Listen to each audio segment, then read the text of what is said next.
다 함께 사도신경으로 우리의 신앙을 고백하겠습니다. 전능하사 천지를 만드신 하나님 아버지를 내가 믿사오며 그 외아들 우리 주 예수 그리스도를 믿사오니 이는 성령으로 잉태하사 동정녀 마리아에게 나시고 본디오 빌라도에게 고난을 받으사 십자가에 못 박혀 죽으시고 장사한 지 사흘 만에 죽은 자 가운데서 다시 살아나시며 하늘에 오르사 전능하신 하나님 우편에 앉아 계시다가 저리로서 산 자와 죽은 자를 심판하러 오시리라. 성령을 믿사오며 거룩한 공회와 성도가 서로 교통하는 것과 죄를 사하여 주시는 것과 몸이 다시 사는 것과 영원히 사는 것을 믿사옵나이다. 아멘. 이 시간 함께 부를 찬송은 찬송가 78장입니다.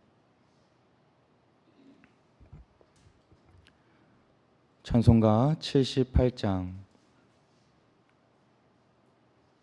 저 높고 푸른 하늘과. 함께 찬양하겠습니다.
오늘 우리에게 주신 하나님 말씀은 베드로전서 3장 8절에서 12절까지의 말씀입니다.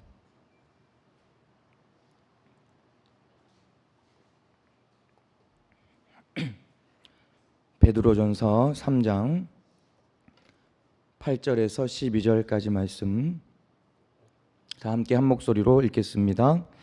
마지막으로 말합니다. 여러분은 모두 한 마음을 품으며 서로 동정하며 서로 사랑하며 자비로우며 겸손하십시오. 악을 악으로 갚거나 모욕을 모욕으로 갚지 말고 복을 빌어 주십시오. 여러분으로 하여금 복을 상속받게 하시려고 하나님께서 여러분을 부르셨습니다. 생명을 사랑하고 좋은 날을 보려고 하는 사람은 혀를 다스려 악한 말을 하지 못하게 하며 입술을 닫아서 거짓말을 하지 못하게 하여라. 악에서 떠나 선을 행하며 평화를 추구하며 그것을 좇아라. 주님의 눈은 의인들을 굽어보시고 주님의 귀는 그들의 간구를 들으신다. 그러나 주님은 악을 행하는 자들에게서는 얼굴을 돌리신다. 아멘. 오늘도 우리들의 모든 것을 가장 잘 아시는 하나님께서 저 여러분 모두에게 필요한 은혜를 이 시간 부어주실 줄 믿습니다. 우리 모두는 하나님의 부르심을 받고 예수 그리스도를 믿어 은혜 안에서 살아가고 있습니다. 여기에는 우리가 자랑할 것은 아무것도 없습니다. 오직 은혜로 구원받은 자녀가 되었고 오직 은혜로 하루하루 살아가고 있는 것입니다. 그러므로 우리들은 나를 구원하신 그 주님의 은혜 안에서 서로를 더욱더 이해하고 그리고 품어주고 세워줄 수 있어야 합니다. 너무나도 부족하고 연약한 나까지도 구원하시고 살려주신 주님의 은혜 안에서 우리들도 더 이해할 수 있고 더 사랑할 수 있어야 한다는 것입니다. 세상에는 많은 단체들이 있고 그리고 많은 모임들이 있습니다.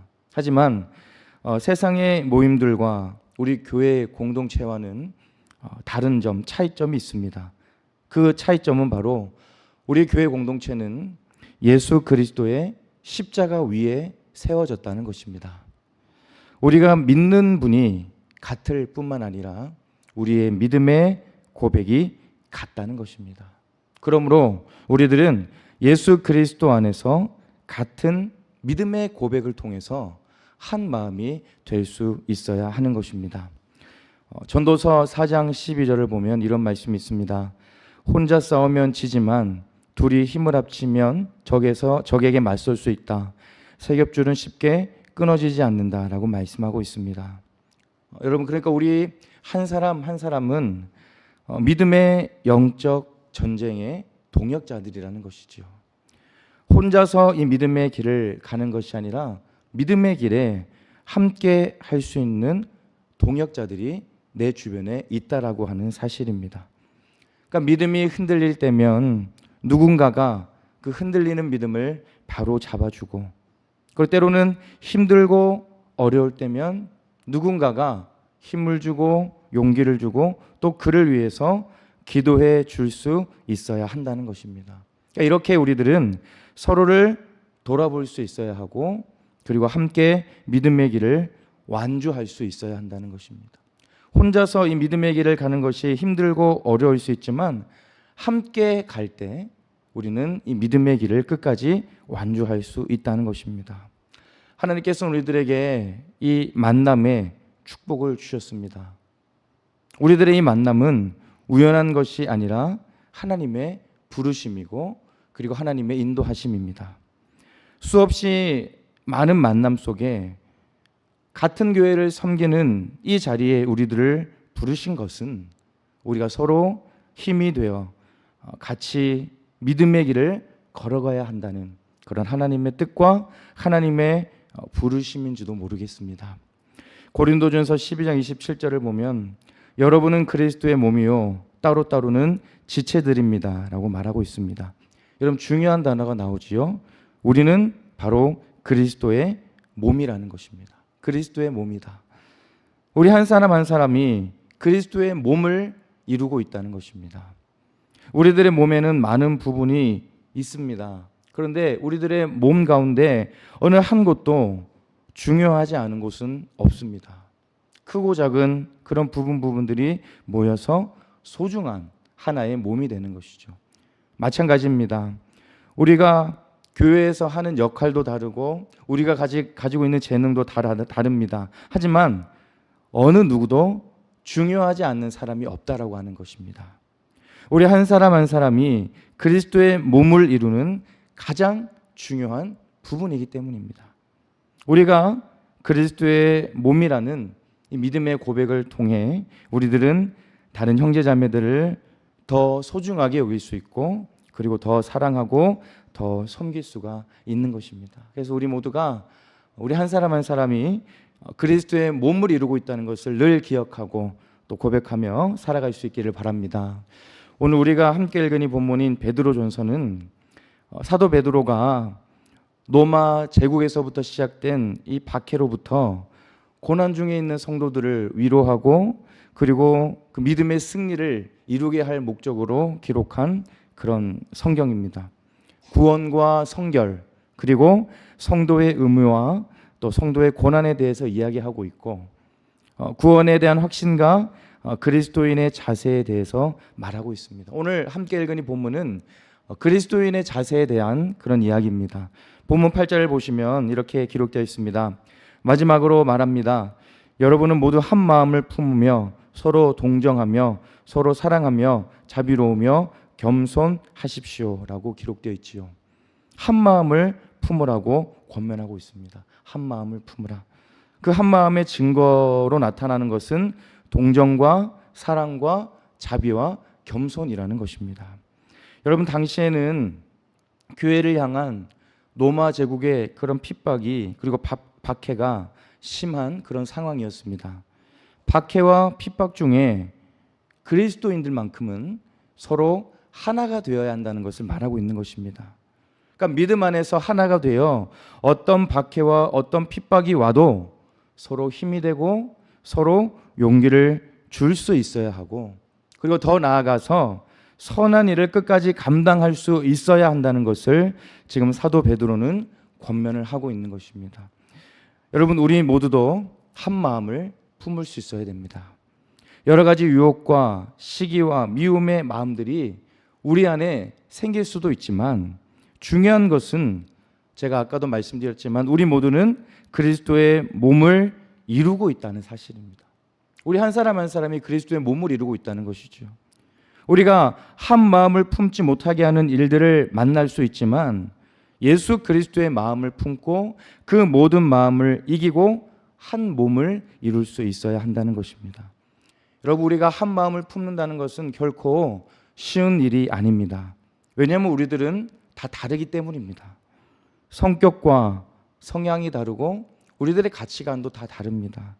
그렇기 때문에 한 마음을 품지 못할 때도 있는 것입니다. 하지만 우리는 다 다르지만 한 가지 동일한 것이 있습니다. 바로 우리들의 믿음의 고백입니다. 우리는 다 다르지만 믿음의 고백은 동일합니다. 그러니까 예수 그리스도를 믿는 믿음 안에서 우리들은 한 마음이 될 수 있는 그런 능력을 받을 수가 있는 것입니다. 여러분, 8절 말씀에 나오는 동정, 사랑, 자비와 겸손은 예수님께서 우리들에게 친히 보여주신 그런 모습입니다. 마가복음 6장 34절을 보면 이런 말씀이 있습니다. 예수께서 배에서 내려서 큰 무리를 보시고 그들이 마치 목자 없는 양과 같으므로 그들을 불쌍히 여기셨다라고 말씀하고 있습니다. 여러분, 예수님의 눈은 목자 없는 양처럼 방황하고 또 힘들어하고 아파하는 사람들을 향해 있었다는 것이지요.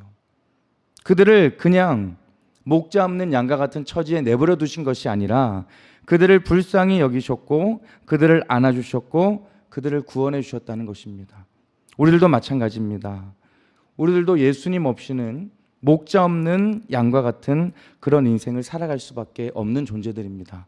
하지만 우리들을 그냥 내버려 두지 않으시고 불쌍히 여겨주신 그 은혜로 말미암아 우리들은 구원을 받게 되었고 영원한 사랑 안에서 살아갈 수 있게 된 것입니다.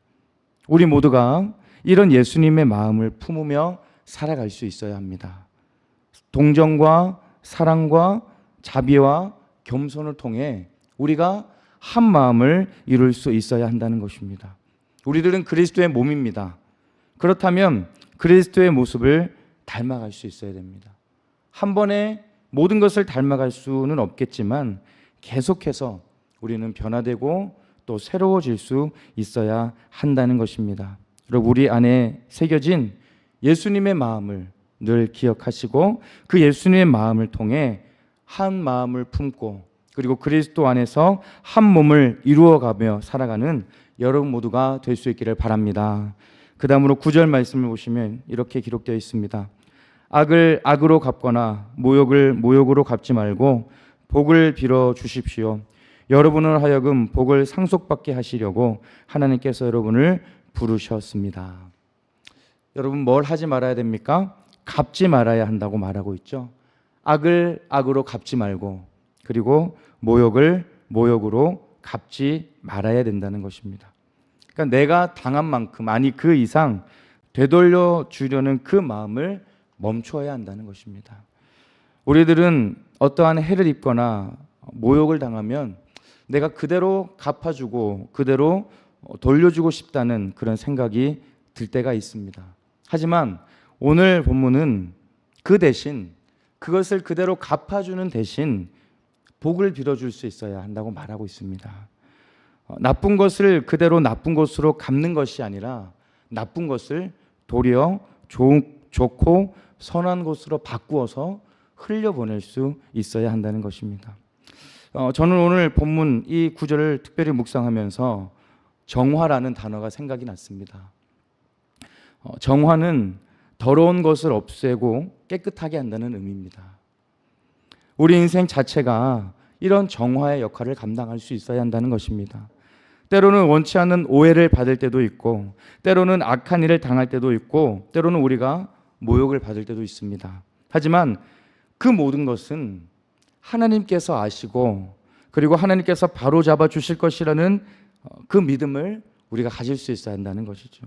그래서 오해와 악한 일과 모욕을 그대로 갚아주는 것이 아니라 나에게서 그것을 좀 멈출 수 있고 그리고 오늘 본문에 기록되어 있는 것처럼 복을 전할 수 있는 그런 사람으로 우리가 설 수 있어야 된다는 것입니다. 우리는 전달자가 되어야 합니다. 악과 미움과 질투의 전달자가 아니라 복과 평화의 그런 전달자가 될 수 있어야 합니다. 여러분, 악과 미움은 나누어지게 하는 것입니다. 멀어지게 하는 것입니다. 그리고 관계가 깨어지게 하는 것입니다. 하지만 우리가 복과 평화를 전달하게 되면 하나가 될 수 있고 그리고 이해할 수 있고 그리고 관계의 회복을 불러 일으킬 수 있는 것입니다. 우리가 전하는 말에는 여러분이 힘이 있습니다. 부정적인 말을 전하게 되면 우리들의 관계도 부정적이 될 수밖에 없고 깨어질 수밖에 없습니다. 하지만 우리가 축복의 말, 평화의 말을 전하게 되면 멀어졌던 관계가 가까워질 수 있고 회복될 수 있는 것입니다. 그래서 우리 한 사람 한 사람이 이런 역할을 감당할 수 있어야 합니다. 나를 통하여 부정적인 것이 흘러가는 것이 아니라 평화와 사랑이 흘러가게 하는 여러분 모두가 될 수 있기를 바랍니다. 다시 9절 말씀을 보시면 9절 말씀의 후반절을 보시면 하나님께서 여러분들을 부르셨습니다라고 기록되어 있지요. 하나님이 여러분을 부르셨습니다. 하나님께서 우리들을 부르신 이유가 바로 복을 이어가게 하기 위해서라는 것입니다. 하나님께서는 예수 그리스도 안에서 죄인인 우리들에게 은혜를 베풀어 주셨습니다. 이것이 바로 영원하고 소중한 축복입니다. 그러므로 하나님께서 우리들을 부르신 이유는 내가 받은 이 복을 전하기 위해서라는 것이죠.